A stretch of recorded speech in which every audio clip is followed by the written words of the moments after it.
Elie Wiesel, a Nobel Peace Prize recipient, Holocaust survivor, and author of more than 50 books, was in Orange last week for Holocaust Remembrance Day.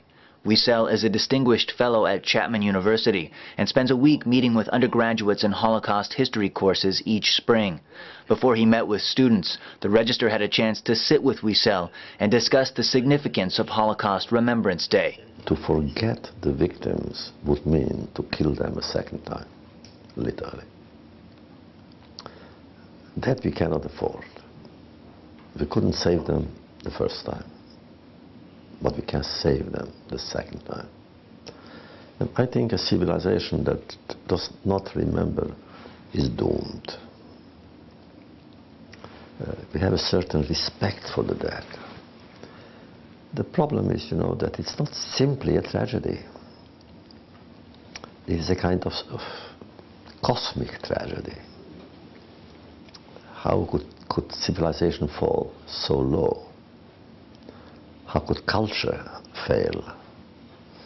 How could anything noble in the human being or in the human society go into pieces, be reduced to sand, to pebbles? So these are all questions that have never been raised about any generation. But this one, therefore, is still our generation. We still have in our midst survivors who went through those events. Here and there, even some of the killers are still alive. So when we combine all of these elements, of course, we say we cannot forget. And we try, therefore, to be true to our faith and true to the faith of the victims in us. Wiesel, who was awarded the Nobel Peace Prize in 1986 for his work in the cause for peace, also talked about his motivation for becoming an activist. Alone, we are the weakest. Together, we are the strongest. And his biggest concern in the world today. Fanaticism, really. Too much fanaticism in the world. And I think what it will threaten the 21st century, already at its beginning, is fanaticism. Because fanaticism is a thirst for power.